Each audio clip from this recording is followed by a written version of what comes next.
Today, I want to take up another part of Sufi literature. Now, whenever I read Sufi, you can read it as yogi, and then that problem is solved. Otherwise, you might think, what is the Sufi doing here? And so, it's only a word indicating someone who is searching, who is journeying on the path of truth. It's one of the words used. So, today we'll deal with a character who is popularly also known, but who is also considered to be an important character in the Sufi literature. And this is a character which nobody knows existed or not. He could have been fictional, he could be real, but he is a personality who is been worked into the Sufi teachings to bring about certain ideas and understanding. And his name is Mullah Nasruddin. So usually people read it as jokes of Mullah Nasruddin, stories of Mullah Nasruddin. So most of it would appear like jokes, but the jokes have a certain very, very deep meaning, because like a Zen story, for instance, a Sufi story has many inputs and many ideas coming out of one incident. So you cannot look at it as an isolated thing, but as something which, once the story is told, it's not a food that is made and given to you, it's rather a cookbook which is given to you, and you are taught how to cook so that you make your own food. It's not banaya and given. This you must bear in mind, because many Nasruddin stories would appear like jokes, but they have a very deep set meaning which you have to carefully read between the lines. Some are evident, of course. So I would like to take the translations from Idris Shah's book, which is known as the Sufis.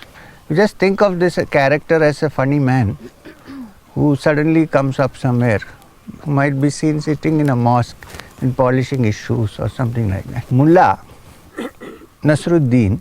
Now Mullah translated would mean a teacher, a master. Mullah Nasruddin is a classical figure devised by the dervishes. You know who are dervishes? Yogis, fakirs. By the dervishes, partly for the purpose of halting for a moment situations in which certain states of mind are made clear. Read again, repeat. Nasruddin is a classical figure devised by the dervishes partly for the purpose of halting for a moment, stopping for a moment, situations in which certain states of mind are made clear. So if you read carefully, you will suddenly stop somewhere and see that some parts of your mind situation is made clear. Story may be totally something else, but when you, okay. The Nasruddin stories known throughout the Middle East constitute in the manuscript which is called The Subtleties of the Incomparable Nasruddin. This is the original title. One of the strangest achievements in the history of metaphysics. Superficially, most of the Nasruddin stories may be used as jokes. They are told and retold endlessly in the tea houses, in the caravanserais, in the inns, in homes, and on the radio waves of Asia. But it is inherent in the Nasruddin story that it may be understood at any one of the many depths. That means the story has many depths, and each person will probably understand according to the depth in which the person can go, even though the story may be the same.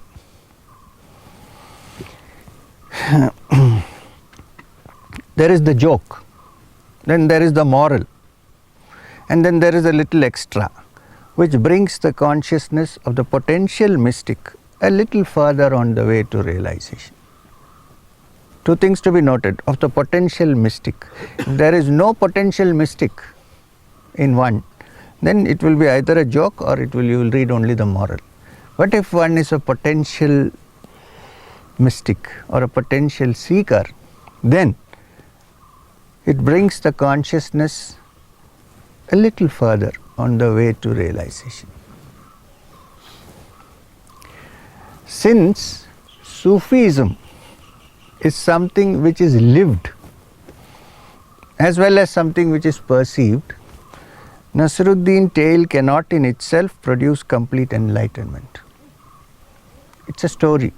When you say Sufi, you can either be a Sufi or a non-Sufi. The Sufi is one who lives according to a pattern. If he is not living according to a pattern, then he cannot perceive what is being said. So it doesn't give you complete enlightenment in a platter. That's what they're trying to say. It induces certain modes of thought by which you get out of the usual linear thinking and go into what some people nowadays refer to as fuzzy logic in computer terms. No? Nobody really knows who Nasruddin was, where he lived or when.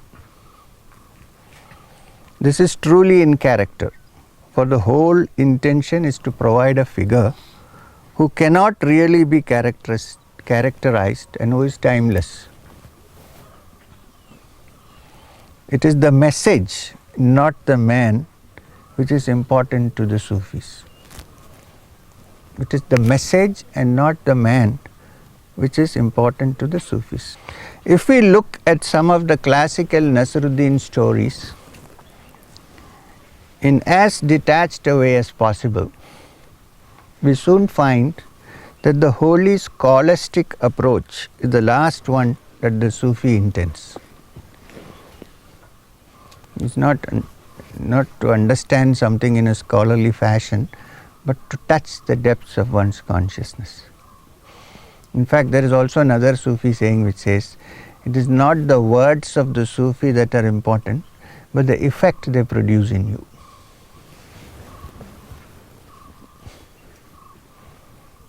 Because finally it has to come from you. No? So, one of the stories.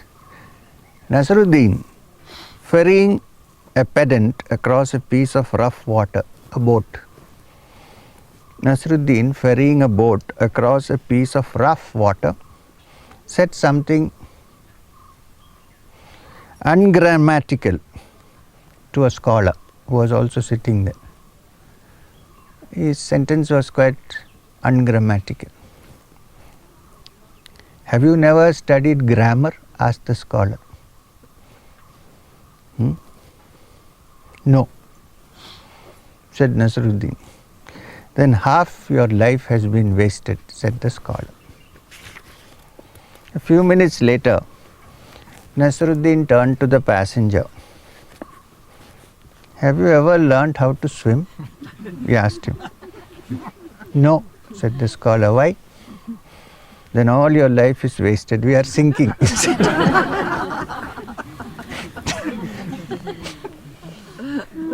No, do we see this?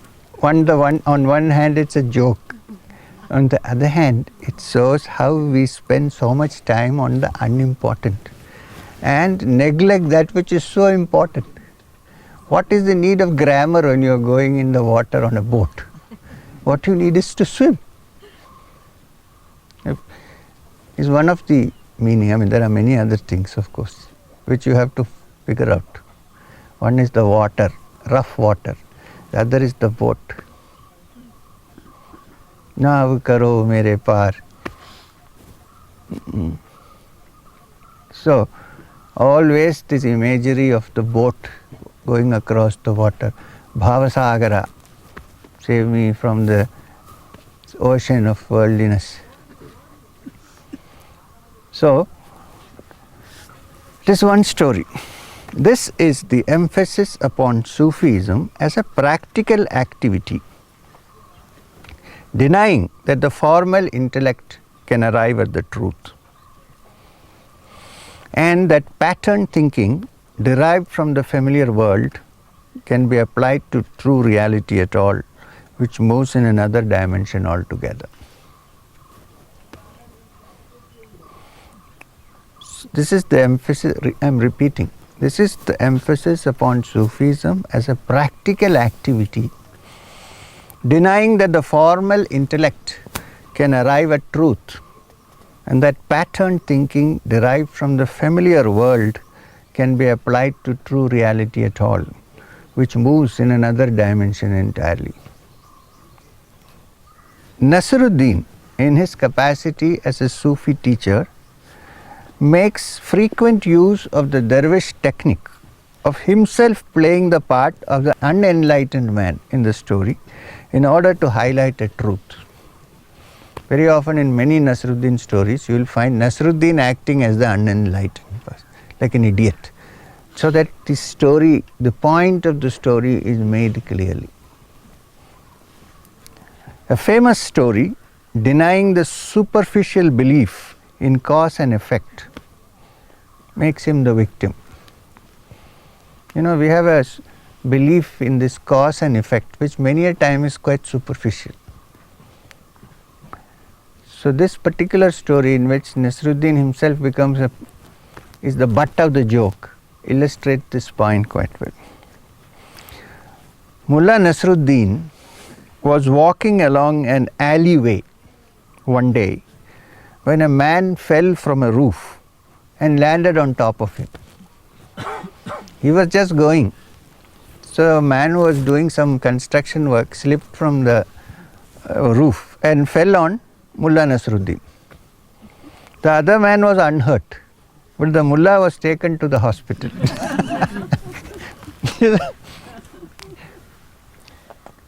What teaching do you infer from this event, Master? One of his disciples asked him.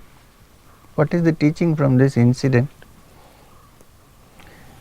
Nasruddin said, avoid belief in the inevitable. Avoid belief in the inevitability, even if cause and effect seem inevitable. Don't completely believe in inevitability of cause and effect. Why? Shun theoretical questions like, if a man falls off a roof, will his neck be broken? He fell, but my neck is broken.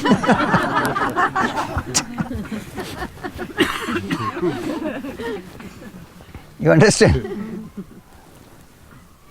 Mullah Nasruddin was walking along an alleyway one day when a man fell from a roof and landed on him. The other man was unhurt, but the mullah was taken to the hospital. What teaching do you infer from this event, O Master? One of his disciples asked him. Avoid belief in inevitability, even if cause and effect seem inevitable. Shun theoretical questions like, if a man falls off a roof, will his neck be broken? Now this is actually a very superficial question, because we have to see, when you say who is falling, how much he is falling, where is he falling from, and what is the... You see, but we ask because we generalize. He is telling avoid generalizations because individual actions and incidents are different. He said, if a man falls off a roof, will his neck be broken? These are superficial theoretical questions. Shun them. He fell, but my neck is broken. This is what actually happened. Because, why? Because the average person thinks in patterns. An average person thinks in certain set patterns. He cannot break that pattern. That means if this man is sitting here and talking, he must be a great teacher. It could not be. It may be different. We have a pattern. Or if a man speaks well, he must be wise. There may be wise men who never speak at all. But we work in patterns. So, because the average person thinks in patterns and cannot accommodate himself to a really different point of view, he loses a great deal of meaning of life. He may live, even progress, but he cannot understand all that is going on. If you cannot break the pattern and see that things can be different at any point, then it is not actually possible to embrace the truth, because the truth comes completely out of pattern from what you decide.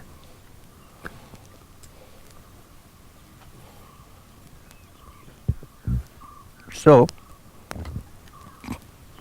I repeat again, because the average person thinks in patterns and cannot accommodate himself to a really different point of view. He loses a great deal of meaning of life. He may live, even progress, but he cannot understand all that is going on. The story of the smuggler makes this very clear. Now there is another story, Nasruddin's story. How this truth is made clear, that we live in according to a certain pattern and cannot accommodate ourselves to a different point of view. About that, in which we can live on and progress, but we still cannot see it clearly. Story of the smuggler makes this very clear. This is another story. Nasruddin used to take his donkey across a frontier every day with the panniers loaded with straw. Every day Nasruddin used to take some donkeys with its backside loaded with lot of mud and straw and rubbish. Since he admitted to being a smuggler, and he admitted that he was a smuggler, when he trudged home every night, the frontier guards, the checkpost, searched him again and again. They even they searched his person, they shifted the straw, steeped it in water, even burnt it from time to time to see if he was smuggling anything. Meanwhile, he was becoming visibly more and more prosperous. They could find nothing, but he was becoming prosperous. Then he retired and went to live in another country. Here, one of the customs officers who had also retired then met him years later. So they went for a walk and they discussed with each other. That man said, "You can tell me now, Nasruddin, I am no longer in the job. Whatever was it that you were smuggling when we could never catch you out?" "Donkeys," said Nasruddin.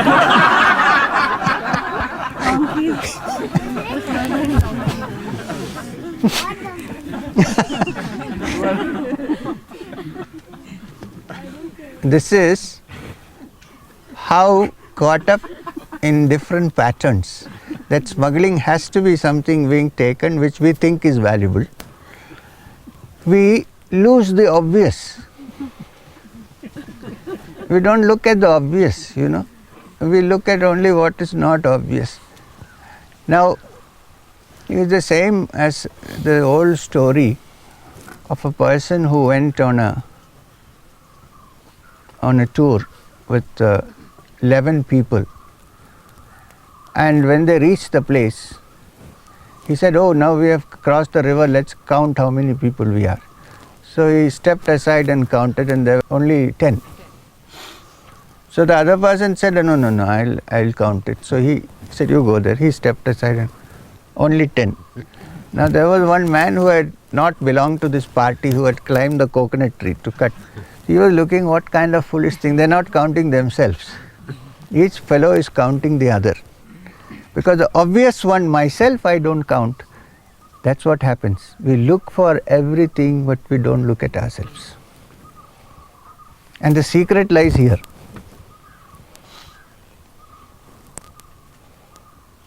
You know?